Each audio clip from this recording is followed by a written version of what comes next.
Bom, hoje deveríamos ter voltado na sequência, né, do estudo que a gente está fazendo já lá a gente já entrou no segundo Timóteo, e a segundo Timóteo não vai ser tão carregada como o primeiro, viu, gente? Vai ser mais uma, uma cartinha de despedida que Paulo vai estar escrevendo, porque vai ser, parece que é a última carta de Paulo, na verdade, antes dele morrer. Então, mas a gente vai deixar isso mais para frente, porque quando eu fui planejo estudar essa semana, eu comecei o estudo, li todo o Timóteo, mas aí no meu coração eu fiquei com uma vontade de continuar falando sobre a Páscoa, porque a Páscoa não deve ser uma coisa que fica num dia, né? Não deve ser celebrada numa semana do ano. Então, nós vamos estudar um pouquinho sobre o que foi conquistado com a ressurreição de Jesus. A gente fala muito da morte, do sofrimento, é muito impactante, né? Mas hoje eu queria que a gente ficasse um pouquinho falando, e agora? Né? Jesus ressuscitou, e agora? Então, eu queria que a gente pensasse um pouquinho no e agora dos discípulos e daquelas pessoas que seguiram a Jesus. Né? O que aconteceu com a vida deles? Então, em Lucas 24, hoje nós vamos ler muitos versículos da Bíblia, porque eu acho que ninguém fala melhor do que a Bíblia, né? E a gente, a Bíblia fala que o conhecimento vem pelo ouvir, e ouvir a palavra de Deus, né? Aquele desejo, quanto mais a gente ouve, mais vai registrando. Então, tem versículos na Bíblia que você ouve, eu já escutei sobre isso. Fulano falou sobre isso. O que que eu posso aprender mais sobre esse versículo, né? Então, a gente tem que entender que a palavra de Deus, porque as pessoas falam bonito, nem sempre ela está trazendo a palavra de Deus. Ela pode até usar um versículo aqui e ali, mas o falar bonito nem sempre vai de acordo com a palavra de Deus. Então a gente precisa ter muito cuidado nas palavras bonitas que a gente escuta, né? Porque ainda mais hoje em dia, na era do TikTok e do Instagram, tá cheio de coisa e tem muita gente que fala bonito. Mas se você conhece a palavra, você vai ver que ali no meio tem umas verdades distorcidas, né? Como é o intuito de Satanás. Então, Lucas 24 diz assim: quando Jesus é, encontrou com Maria Madalena, ele disse: por que vocês. Na verdade, não, foi os anjos que disseram para elas, quando as mulheres chegaram. Lucas 24, 5 e 6. Por que vocês estão procurando entre os mortos aquele que vive? Ele não está aqui, mas ressuscitou. Então, esse dia da ressurreição, né, foi o dia mais impactante da história da humanidade, né? A gente celebra o Natal, sim, Jesus, o Filho de Deus, se fez homem, perfeito, muito maravilhoso, né? Viveu 3 anos com um ministério intenso de mostrar o reino de Deus. Ele era o reino de Deus andando aqui na terra, né? Então ele ensinou, ele fez milagres. Isso tudo foi lindo, foi maravilhoso, mas não foi tudo, né? Ele sabia que o ponto culminante da sua vinda seria naquela Páscoa, onde ele foi entregue, na verdade, se entregou, né? Foi traído pelo um dos apóstolos, mas ele se entregou, porque ele obedeceu. A Bíblia diz que ele foi obediente até a morte e morte de cruz.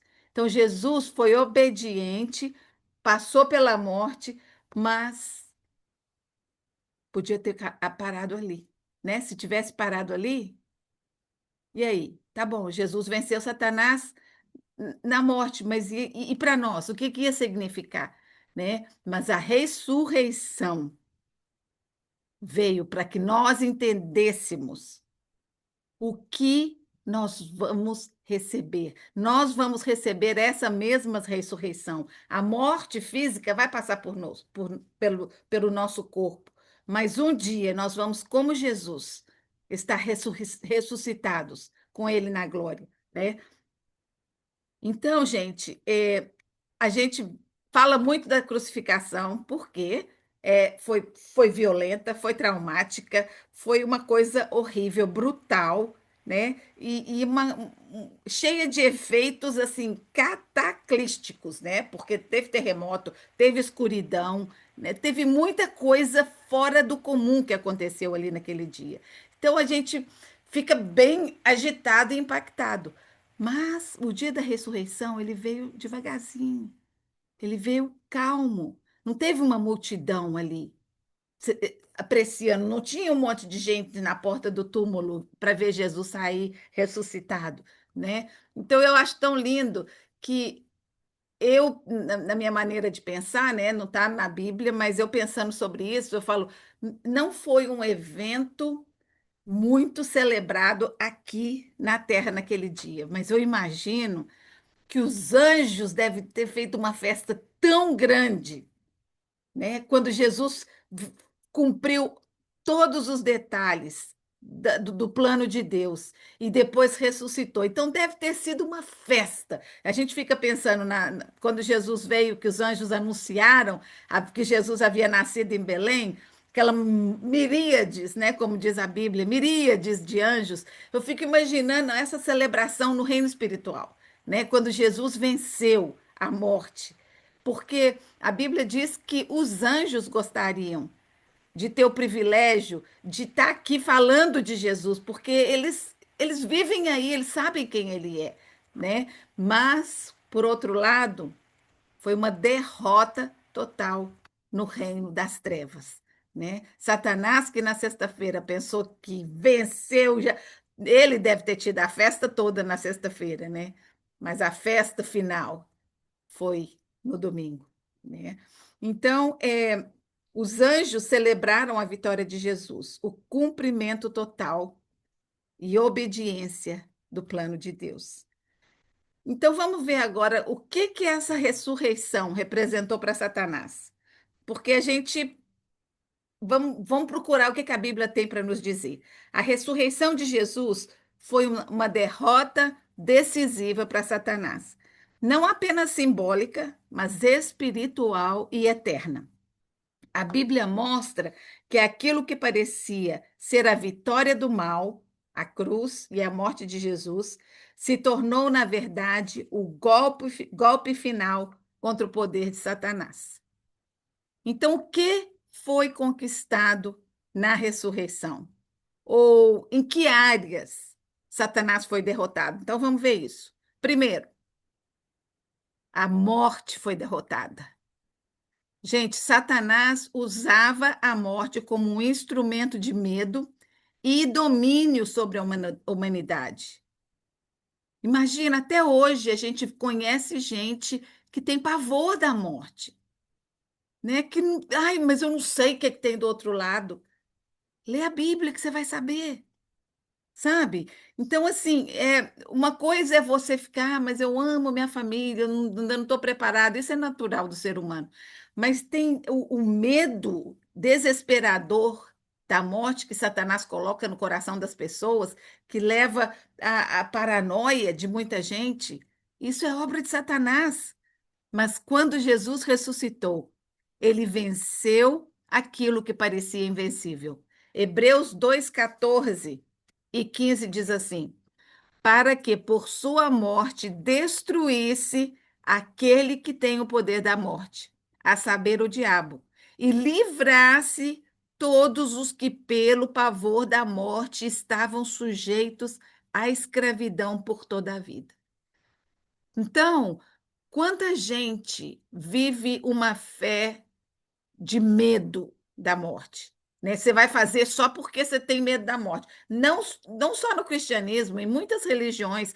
Comecei a ler um livro agora do meu book club, que, gente, o livro é assim, é sobre uma história de uma família chinesa. É tanta, tanto misticismo, é tanta coisa assim, é, sabe, de culpa e de é pesado. Eu não sei se eu vou gostar muito desse livro, não. Mas Jesus destruiu Satanás, aquele que tinha o poder da morte. Jesus destruiu. A morte perdeu o poder de escravizar o homem. Jesus já tinha falado quando ele estava aqui que o diabo veio para matar, roubar e destruir. E ele continuou: E eu vim para que tenham vida e a tenham em abundância. A segunda coisa foi o cancelamento da acusação. Satanás é chamado na Bíblia de o acusador. Ele induz o homem a pecar e depois se apoia naquele pecado que o homem cometeu para condenar o homem. Então ele vai acusar, ele tira a paz, né? Você se sente a pessoa mais miserável do mundo porque você fez uma coisa que você sabia que não devia fazer.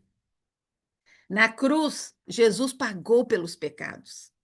E na ressurreição, Deus confirmou que o sacrifício foi aceito. Então a cruz foi o pagamento e a ressurreição foi Deus falando: tá bom, essa pessoa agora está livre, livre da morte para a vida. Romanos 8, 33 e 34 diz assim: quem intentará acusação contra os eleitos de Deus? É Deus quem os justifica. Quem os condenará? É Cristo Jesus, quem morreu, ou antes, quem ressuscitou, o qual está à direita de Deus e também intercede por nós. Ninguém mais pode acusar aqueles que estão em Cristo, aqueles que entregaram a sua vida a Jesus. A ressurreição silencia as acusações de Satanás. Silencia. A terceira coisa, vitória pública sobre o inimigo. Ele foi derrotado nas regiões celestiais. Colossenses 2,15 diz assim: E a vós outros que estáveis mortos pelas vossas transgressões e pela incircuncisão da vossa carne, vos deu vida juntamente com ele. Isso para nós, perdoando todos os nossos delitos, tendo cancelado o escrito de dívida que era contra nós e constava de ordenanças a qual nos era prejudicial.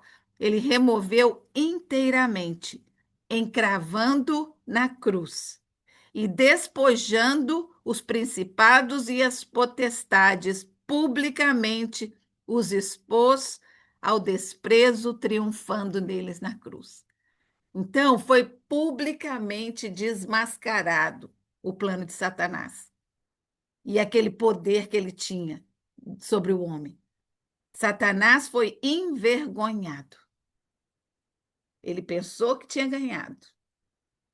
Então, a gente às vezes tem dois tipos de pessoas. Uma que tem medo, pavor de Satanás, que não quer nem falar o nome dele, mas ele é real. E ele me conhece e te conhece melhor do que você mesmo. E ele sabe exatamente onde cutucar a gente, para fazer a gente sair do sério, perder a paz. E a outra coisa são aquelas pessoas que não acreditam de jeito nenhum que ele existe. Aí você vai pela vida sem saber que tem um Deus que teve um plano maravilhoso para destruir este que está destruindo as vidas das pessoas, né? Quarta coisa, quebra o domínio do pecado. Do domínio do pecado. Então, foi uma quebra total. O pecado, a Bíblia diz, porque todos pecaram, carecem da glória de Deus. E Romanos também diz: o salário do pecado é a morte, mas o dom gratuito de Deus é a vida eterna. Satanás governa por meio do pecado.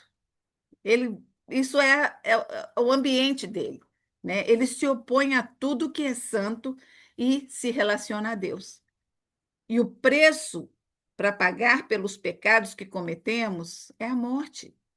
Como eu disse lá em Romanos 6:23, o salário do pecado é a morte. A única razão por que nós morremos foi por causa do pecado. A gente não ia morrer. Deus não criou o homem para morrer. Deus criou o homem para viver na eternidade com ele desde o princípio. Mas quando Adão e Eva pecaram, desobedeceram, e o pecado entrou na raça humana, a morte teve que existir. Porque a gente não ia conseguir viver eternamente com o pecado ao nosso lado. É uma vida muito pesada e desgastante. Por isso também Deus mandou Adão e Eva fora do jardim, por quê? Porque a árvore da vida estava lá. E se eles comessem da árvore da vida, eles viveriam eternamente naquele pecado, naquela vida miserável. Deus quer para nós uma vida eterna, maravilhosa, cheia de abundância de felicidade, plenitude, de tudo que é bom. Lá não vai ter lugar para o pecado, de jeito nenhum. Nada, nada, nada de pecado vai estar lá. Vai estar presente nessa vida eterna que nós vamos viver. E, gente, não é vida eterna depois de morrer, sabe? Eu acho que a vida eterna começa aqui. Quando a gente conhece a Deus, a gente já começa a viver numa atmosfera diferente que o resto das pessoas. A gente pensa diferente, a gente sente diferente, a gente continua sentindo dor, sofrimento, o mal, mas é diferente, porque a gente sabe que isso é passageiro, né? A ressurreição prova que o pecado não tem mais a palavra final. Romanos 6,5 diz assim: porque se fomos unidos com ele na semelhança da sua morte, também seremos na semelhança da sua ressurreição. Ora, se já morremos com Cristo, cremos que também com ele viveremos, sabedores de que, havendo Cristo ressuscitado dentre os mortos, já não morre mais, e a morte já não tem domínio sobre ele. Então, em Cristo, a morte também não tem domínio sobre nós. Não tem domínio sobre nós. A morte espiritual não tem poder sobre nós que temos Jesus no nosso coração. Nós somos salvos do pecado e da morte eterna. Número 5, início do fim do reino de Satanás. Então, ali naquela cruz, no dia da ressurreição, foi o início do fim. E a gente acha isso lá em Apocalipse. Apocalipse 20 diz assim: o diabo, o sedutor deles, foi lançado para dentro do lago de fogo e enxofre, onde já se encontram não só a besta, porque na Apocalipse fala da besta, do falso profeta, do anticristo, né? Vai todo mundo para esse lugar, onde já se encontram não só a besta, como também o profeta, e serão atormentados de dia e de noite pelos séculos dos séculos.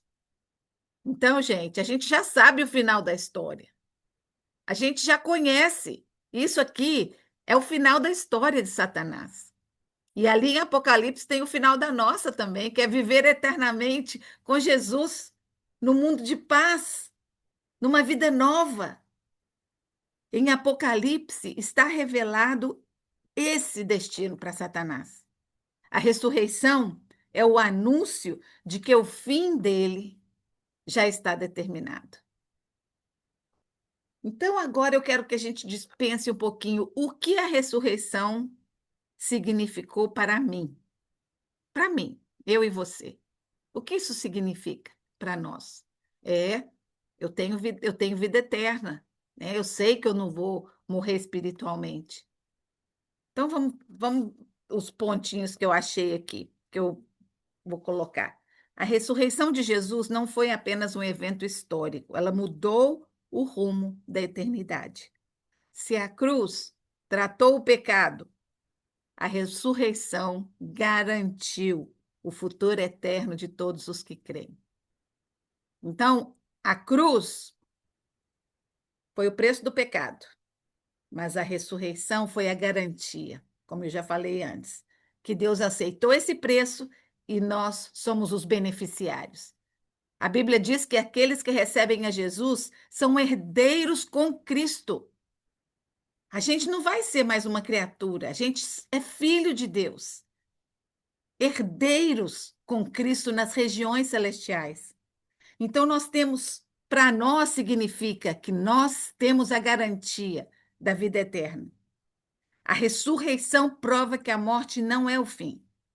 João 11:25 diz assim: E disse-lhe Jesus: Eu sou a ressurreição e a vida. Quem crê em mim, ainda que esteja morto, viverá. E todo aquele que vive e crê em mim não morrerá eternamente. Crês nisso? Isso foi Jesus falando. E ele desafiou: Você crê nisso? Porque Jesus vive a vida eterna, não é uma promessa vaga, não é um conto de carochinha. Ela é uma certeza para todos aqueles que já passaram pela transformação da cruz, passaram pelo sangue do Cordeiro. A segunda coisa é a confirmação da vitória definitiva. Sem a ressurreição, tudo terminaria na cruz. Mas Deus confirmou que o sacrifício para a nossa propiciação foi aceito. 1 João 2 diz assim: Filhinhos meus, estas coisas vos escrevo para que não pequeis. Se, todavia, porque a gente vai continuar pecando, gente, enquanto a gente está vivendo nesse mundo aqui, somos sujeitos, né? Aí João fala: se, todavia, alguém pecar, temos um advogado junto ao Pai, Jesus Cristo justo. Ele é a propiciação pelos nossos pecados, e não somente pelos nossos próprios, mas ainda pelos do mundo inteiro.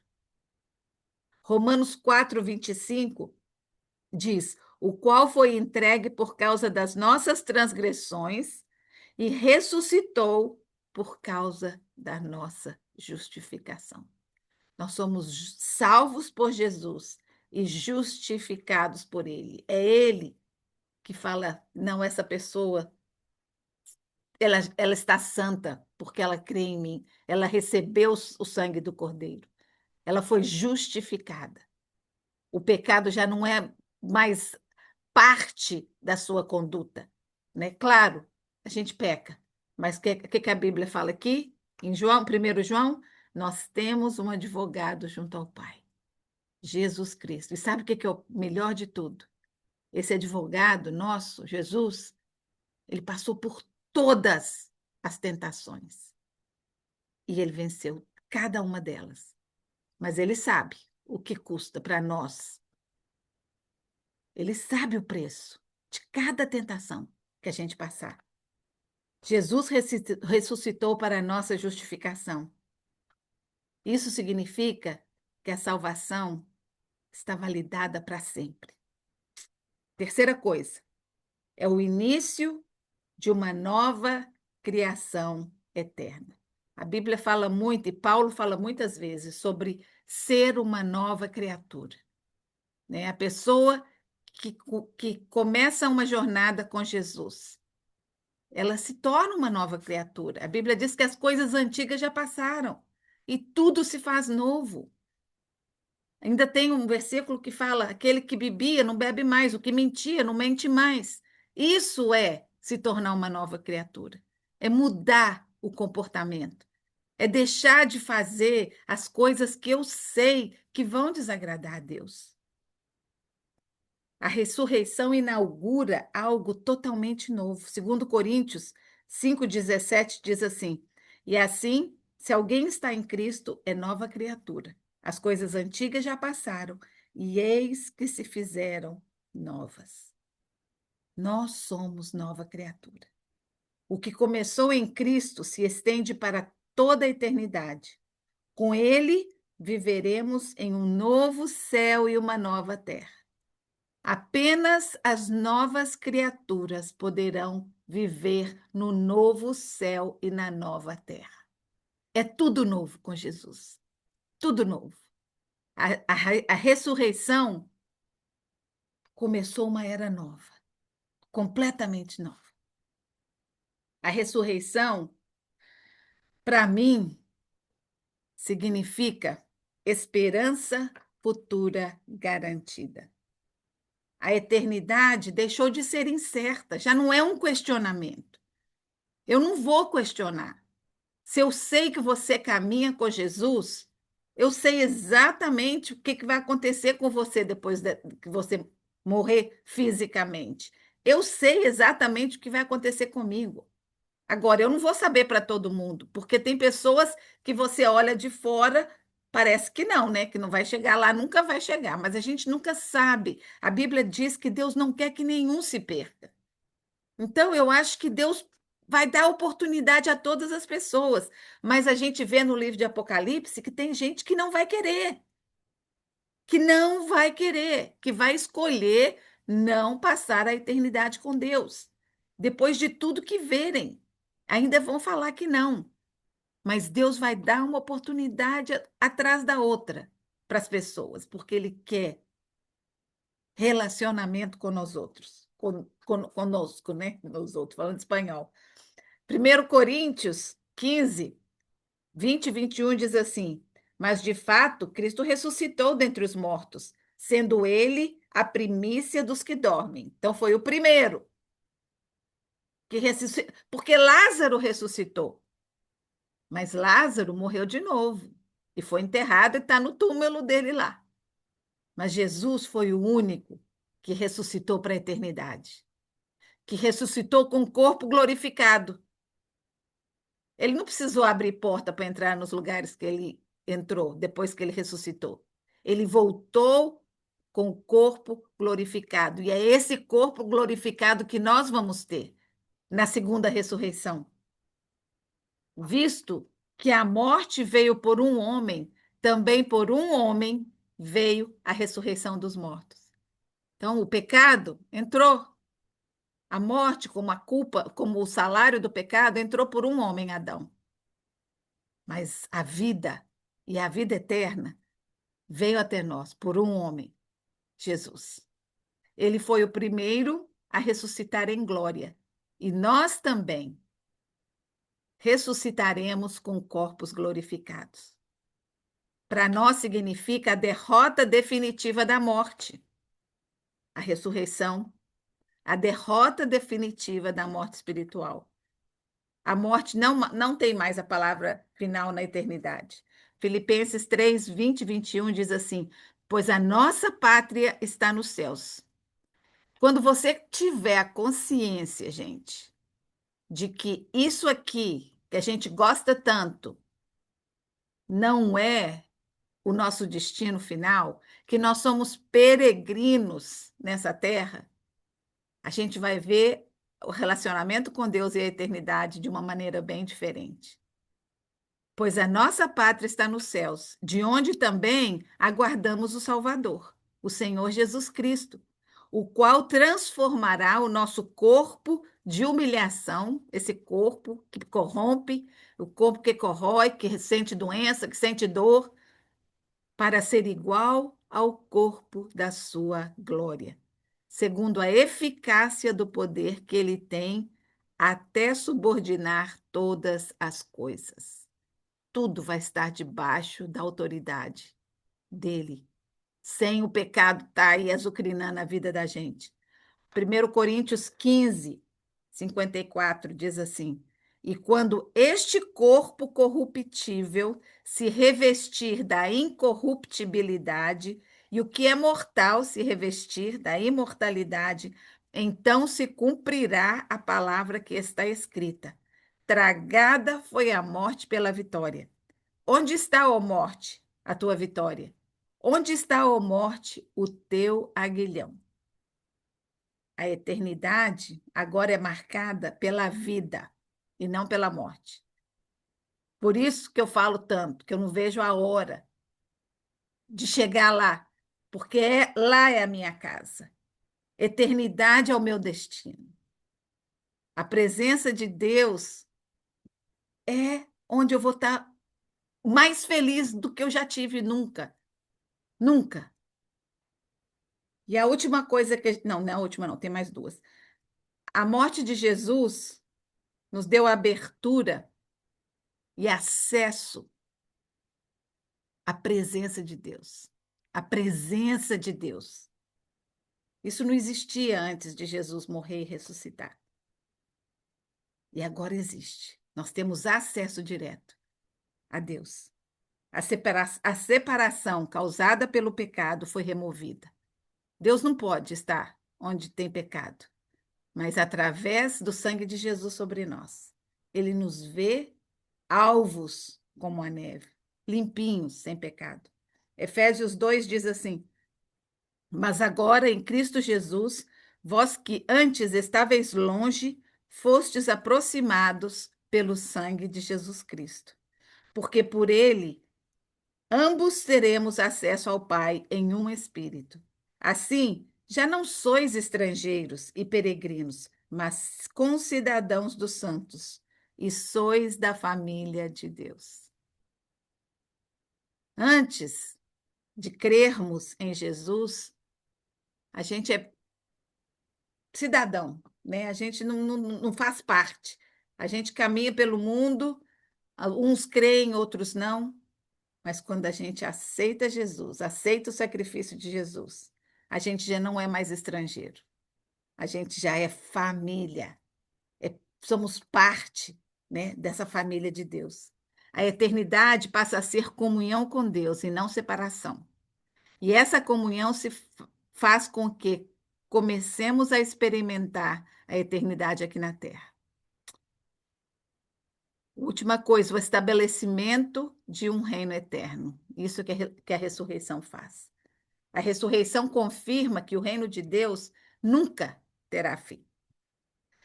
Às vezes a gente fica meio desanimado, né? Porque, ai, que Jesus falou que ia voltar. Paulo, lá naquela época, falou que Jesus estava voltando e ó, já tem 2000 anos e não voltou ainda.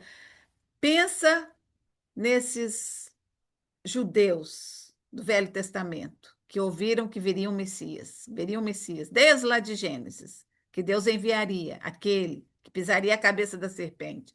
Eles sabiam que viria um. Demorou muito, mas ele veio. E nós olhamos para trás e vemos aquela profecia cumprida. Agora, para nós, a gente ainda tem uma profecia que precisa ser cumprida. E a gente precisa estar olhando para ela, sem desanimar, sem ficar perdendo a esperança. Ele vai voltar. Ele vai voltar. Isso é seguro. Da mesma maneira que foi seguro que ele viria. Ele vai voltar. E a Bíblia diz que ele viria como? Nascido de uma virgem, em Belém. Agora a gente sabe que ele vai voltar como? Nas nuvens, nos ares, com a trombeta tocando. Ele vai voltar. Essa é uma verdade.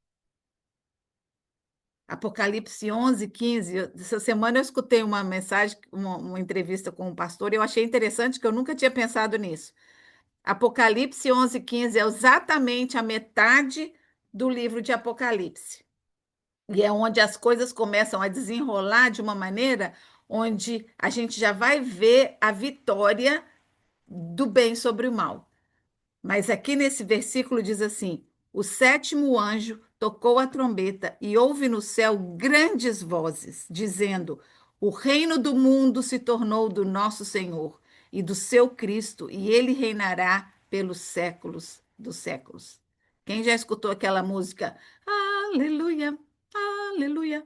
E aí tem uma frase que fala: o reino deste mundo agora é de Deus. Isso é promessa. Isso vai acontecer. Jesus não é apenas um salvador do passado, ele reina eternamente. A ressurreição não é o fim da história, é o começo de uma nova vida. A ressurreição muda a nossa realidade, a minha e a sua.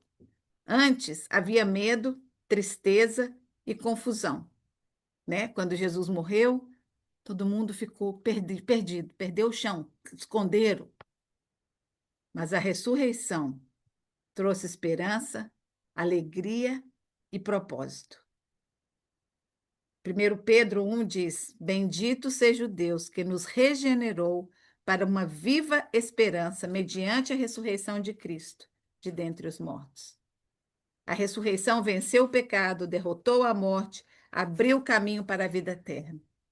Mas, como os discípulos, a ressurreição exige uma resposta. Eles tiveram que tomar uma decisão depois da ressurreição. Quando Jesus apareceu, medo teve que ir embora e coragem teve que tomar o centro da decisão deles.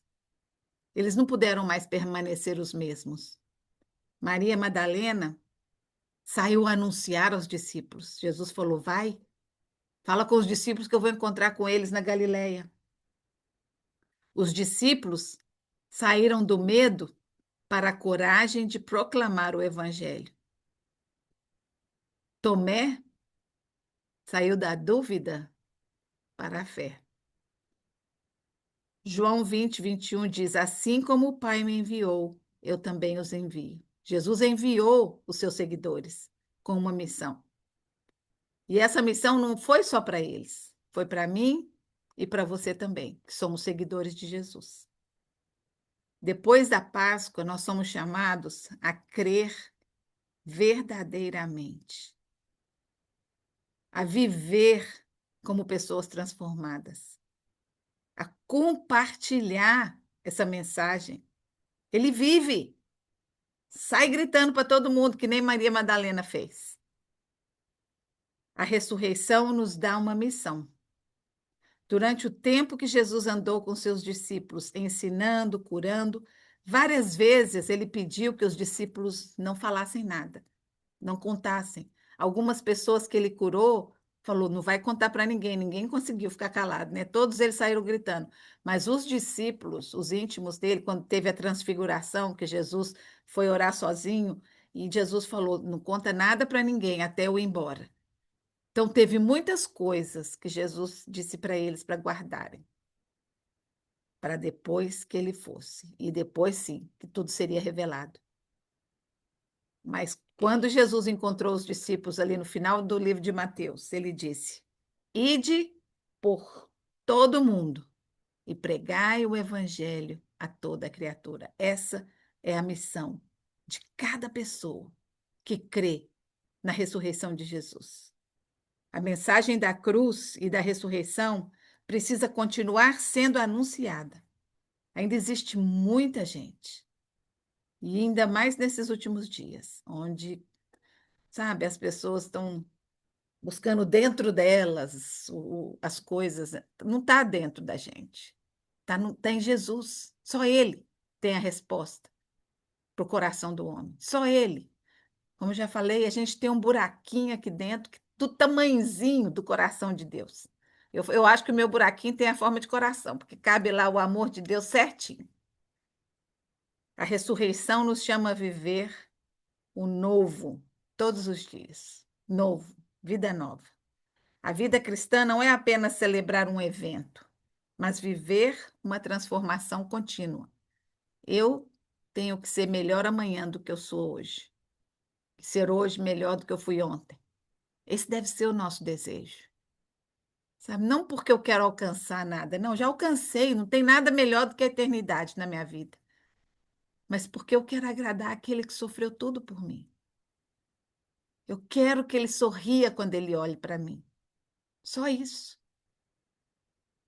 Segundo Coríntios diz, se alguém está em Cristo, é nova criatura. As coisas antigas já passaram e tudo se fez novo.